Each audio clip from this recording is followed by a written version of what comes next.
Hello everyone. Today we are going to continue our chapter Federalism of Class 10 Civics. पिछले lecture में हमने क्या पढ़ा था? पिछले लेक्चर में हमने फेडरलिज्म के फीचर्स के बारे में जाना कि फेडरलिज्म के क्या क्या फीचर्स हैं।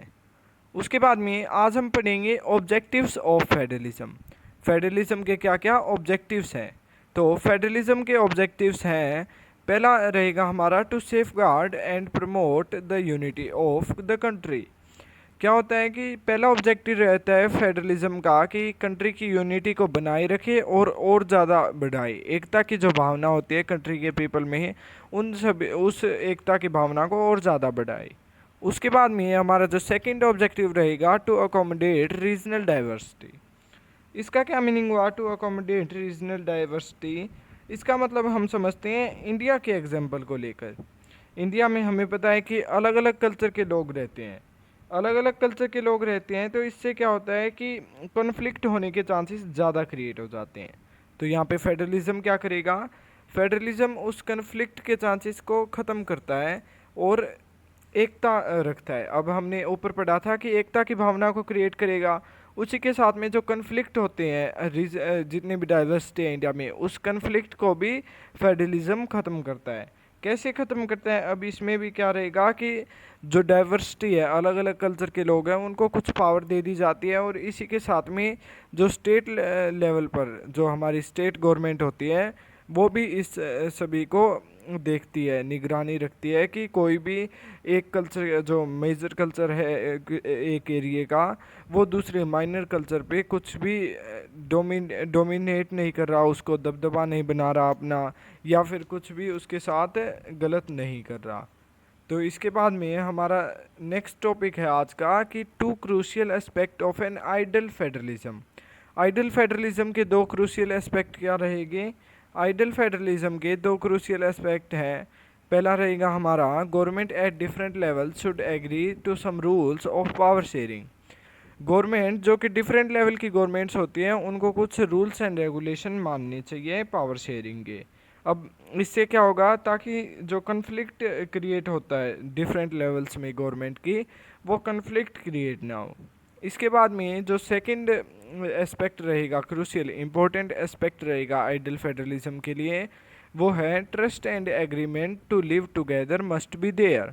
कि ट्रस्ट होना चाहिए, विश्वास होना चाहिए आपस आपस में। वहाँ पर जितने भी लेवल की गवर्नमेंट है, उनमें आपस में विश्वास होना चाहिए और आपसी जो उनके डिसीजन है उनमें सहमति होनी चाहिए, जिससे कि क्या होगा कि एक आइडल फेडरलिज्म फॉर्म होता है। अब हम क्या पढ़ेंगे? अब हम पढ़ेंगे difference between coming together federation and holding together federation.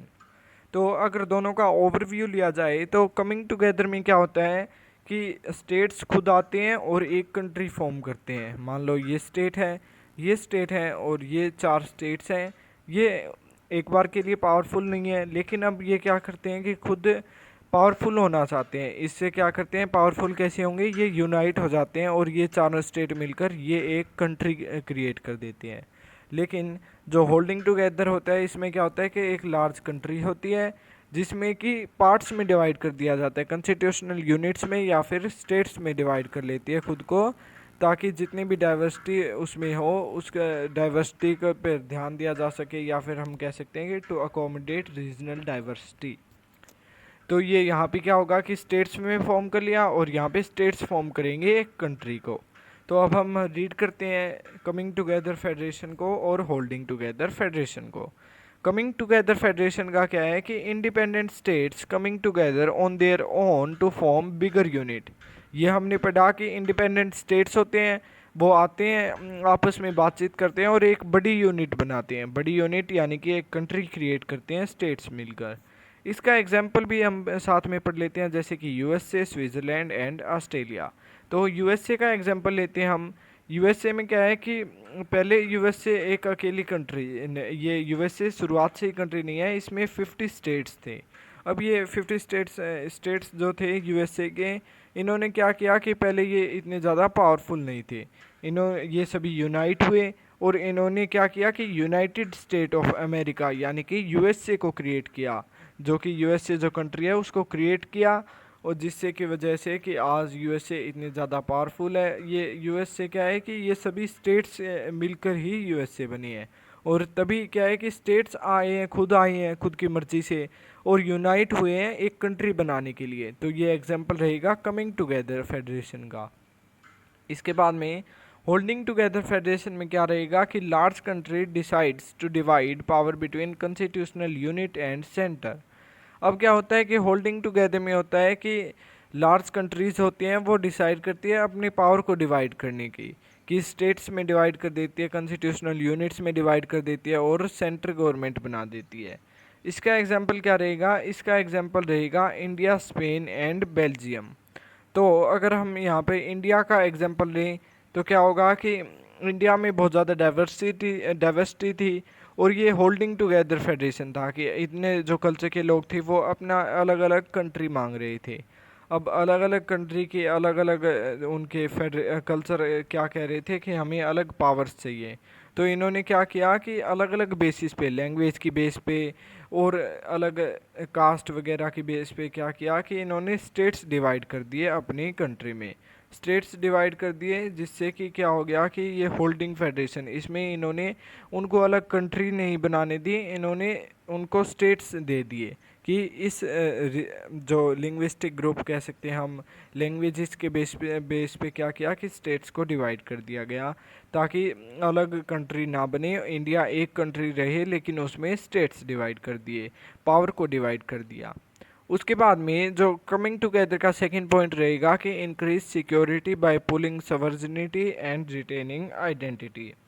अब इसका क्या मीनिंग हुआ कि जो कमिंग टुगेदर में क्या होता है कि इससे एक तो ताकत बढ़ जाती है, जो स्टेट्स रहेंगे उनकी ताकत बढ़ गई थी। हमने देखा कि जो यूएसए के स्टेट्स थे पहले इतने ज़्यादा स्ट्रॉन्ग नहीं थे, लेकिन जैसे यूएसए यानी कि यूनाइटेड स्टेट ऑफ अमेरिका का क्रिएट हुई तो ये बहुत ज़्यादा पावरफुल हो गई।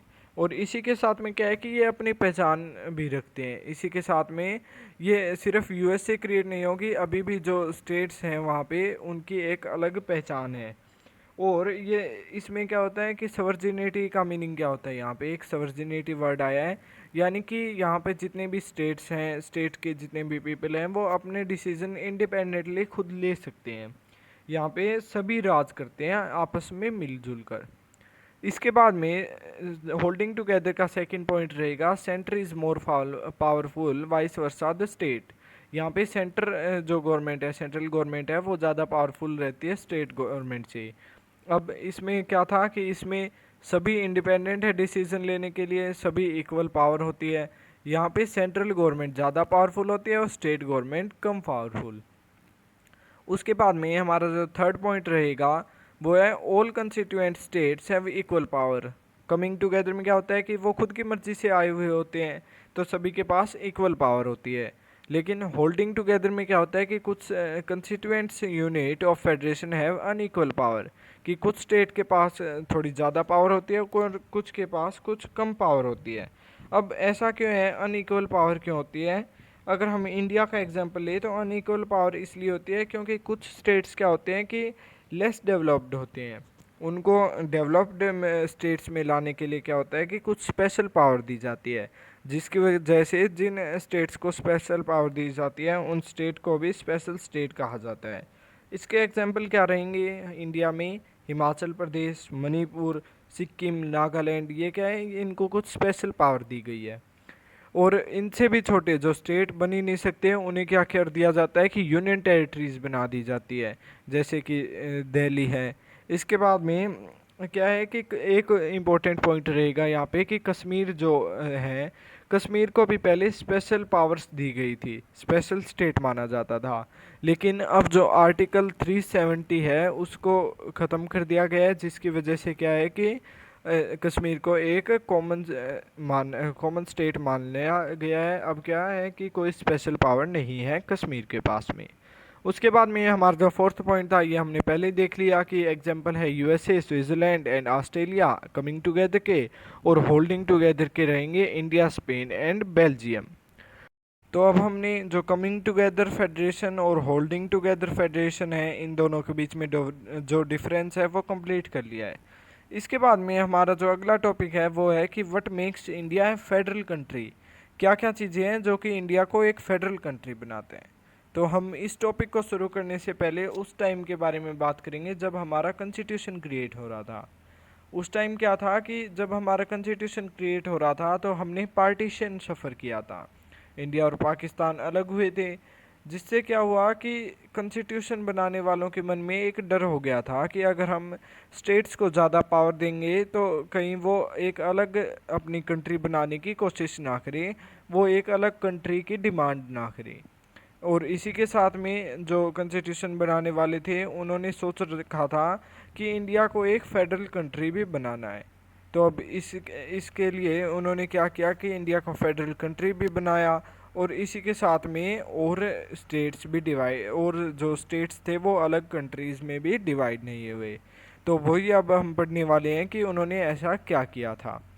फर्स्ट पॉइंट रहेगा, constitution has declared India as union state. Constitution ने क्या किया कि इंडिया को यूनियन स्टेट डिक्लेयर कर दिया। अब यूनियन स्टेट का क्या मतलब होता है कि हमारी जो इंडिया है वो स्टेट्स का संघ है, यानी कि राज्यों का संघ है। ये जो India is A union of state, ये कौन से आर्टिकल में है? ये आर्टिकल 1 में ही लिखा गया है कि India is A union of state. और इसका अगर हम सही से मतलब समझें तो इसका मतलब होता है कि इंडिया से क्या है कि इंडिया से स्टेट्स हैं, ना कि स्टेट्स से इंडिया। इसका मेन मतलब तो यही होता है कि इंडिया से स्टेट है, ना कि स्टेट से इंडिया बना है। उसके बाद में जो सेकंड पॉइंट रहेगा कि three tier federalism. Three tier federalism यानी कि थ्री टायर्स में, थ्री लेवल्स में डिवाइड कर दिया गया है गवर्नमेंट को, union, state and panchayat. Union level को हम क्या कहते हैं? Central level. उसके बाद में स्टेट को क्या कहते हैं? कि स्टेट लेवल गवर्नमेंट, स्टेट को स्टेट ही कहते हैं हम। उसके बाद में पंचायत को क्या कहते हैं? कि लोकल और पेरिफेरल गवर्नमेंट। तो अब हमने दो पॉइंट्स डिस्कस कर लिए। इसके बाद में जो नेक्स्ट पॉइंट था, जो थर्ड पॉइंट है कि three fold distribution of legislative power under union list, state list and concurrent list. अब हम जो ये यूनियन लिस्ट और स्टेट लिस्ट है और कंकरेंट लिस्ट है, इनको एक अलग टॉपिक में पढ़ेंगे। इन सब तीनों के अंदर जो इन तीनों में जो डिफरेंस है उसको अलग से पढ़ेंगे। लेकिन एक बार के लिए जान लेते हैं कि यूनियन लिस्ट क्या होता है। कि इसमें सब्जेक्ट जो जो अंडर में आते हैं, किसके? सेंट्रल गवर्नमेंट के अंडर में जो जो सब्जेक्ट आते हैं वो यूनियन लिस्ट में होते हैं, और जो स्टेट गवर्नमेंट के अंडर में सब्जेक्ट आते हैं वो स्टेट लिस्ट में होते हैं। और उसके बाद में क्या होता है कि जो दोनों के, सेंट्रल और स्टेट के सब्जेक्ट होते हैं, यानी कि दोनों के अंडर में आते हैं, दोनों मिलजुल कर उस पर फैसला लेते हैं, वो सारे सब्जेक्ट किस में होते हैं? कंकरेंट लिस्ट में होते हैं। तो इसके बाद में हमारा जो फोर्थ पॉइंट रहेगा, all states in Indian union do not have identical power, example union territories. अब ये क्या कह रहा है कि सभी स्टेट्स के पास इक्वल पावर नहीं है इंडिया में। सभी के पास अलग अलग पावर है, जैसे कि कुछ स्पेशल स्टेट्स थे, हमने अभी पढ़ा। इसी के साथ में यूनियन टेरिटरीज भी है, इनका भी एक अलग ही पावर होती है। इसके बाद में जो हमारा फिफ्थ पॉइंट रहेगा, जिससे इंडिया एक फेडरल कंट्री बनती है, तो changes in power sharing has to be passed by 2/3 majority in the parliament. अगर पावर शेयरिंग में कोई भी चेंज करना है तो इसमें क्या है कि 2/3 यानी कि 2/3 मेजोरिटी जो पार्लियामेंट की है वो अगर हाँ कहेगी तो ही चेंज हो सकता है, वरना नहीं होगा। इसके बाद में जो सिक्स्थ पॉइंट है वो है, in case of any dispute regarding division of power the apex court will take decision. यानी कि अगर कोई भी डिस्प्यूट हो जाता है पावर शेयरिंग के अंदर कि कैसे डिवाइड की गई है पावर, उसमें कोई डिस्प्यूट होता है तो क्या होगा कि अपेक्स कोर्ट यानी कि जो सुप्रीम कोर्ट होगी वो डिसीजन लेगी। वो यहाँ पर एम्पायर की तरह रोल प्ले करेगी कि वो डिसीजन लेगी कि क्या सही है और क्या गलत है। अब इसके बाद में क्या है कि हमारा एक टॉपिक हमने छोड़ा था यहाँ पे, union list, state list and concurrent list का। ये टॉपिक को हम बात करेंगे इस टॉपिक पे कि ये क्या होते हैं, union list, state list and concurrent list. तो यूनियन लिस्ट क्या होती है सब्जेक्ट ऑफ नेशनल इम्पोर्टेंस, यानी कि जो नेशनल लेवल पे जो कार्य होने होते हैं उनके लिए होती है यूनियन लिस्ट। जितने भी सब्जेक्ट नेशन से रिलेटेड होते हैं उनमें हम वो सभी सब्जेक्ट किस में है? यूनियन लिस्ट में है। उसके बाद में स्टेट रिलेटेड जितने भी इश्यूज़ या फिर सब्जेक्ट होते हैं वो स्टेट लिस्ट में है subject of local and state importance. जो लोकल गवर्नमेंट होगी वो भी स्टेट के अंडर ही आएगी। उसके बाद में जो कंकरेंट लिस्ट है इसमें क्या होता है कि has subject of common interest both to centre and state. इसमें क्या होता है कि जो कॉमन इंटरेस्ट के सब्जेक्ट होते हैं यानी कि जो इशूज सेंटर और स्टेट दोनों मिलकर सॉल्व करते हैं उसमें आएगा कंकरेंट लिस्ट। इसके बाद में हमारा जो यूनियन लिस्ट का सेकंड पॉइंट रहेगा कि union alone can make laws. इसमें क्या होता है कि यूनियन लिस्ट में जितने भी सब्जेक्ट या इश्यूज आते हैं उन पर यूनियन यानी कि जो सेंट्रल गवर्नमेंट है वो अकेली लॉज क्रिएट कर सकती है। उसके बाद में स्टेट लिस्ट का सेकंड पॉइंट है कि state government alone can make laws. यहाँ पे क्या है कि जितने भी स्टेट रिलेटेड इश्यूज या फिर सब्जेक्ट रहेंगे उस पर स्टेट गवर्नमेंट अपना अकेले बिना किसी और के से पूछे यानी कि बिना सेंट्रल गवर्नमेंट के पूछे खुद लॉज क्रिएट कर सकती है। उसके बाद में जो कंकरेंट लिस्ट का सेकंड पॉइंट है कि both centre and state can frame law. अब इसमें जो सेंटर और स्टेट दोनों मिलकर बनाते हैं लॉज, दोनों ही बना सकते हैं यहाँ पर लॉज कंकरेंट लिस्ट में। इसके बाद में जो हमारा थर्ड पॉइंट रहेगा यूनियन लिस्ट का, इसमें एग्जांपल दे रखे हैं कि क्या क्या सब्जेक्ट आएंगे यूनियन लिस्ट में। तो उसमें आएंगे डिफेंस रिलेटेड इश्यूज, बैंकिंग का, करेंसी का, फॉरेन अफेयर्स और कम्युनिकेशन। जितने भी ये सब्जेक्ट हमने यहाँ पे डिस्कस किए हैं ये सभी सब्जेक्ट आएंगे सेंट्रल गवर्नमेंट के अंडर यानी कि यूनियन लिस्ट में। इसके बाद में जो स्टेट लिस्ट और स्टेट गवर्नमेंट के अंडर में आएंगे वो कौन से हैं, पुलिस के जितने भी वर्क होंगे, उसके बाद में ट्रेड, उसके बाद में कॉमर्स, एग्रीकल्चर एंड इरिगेशन।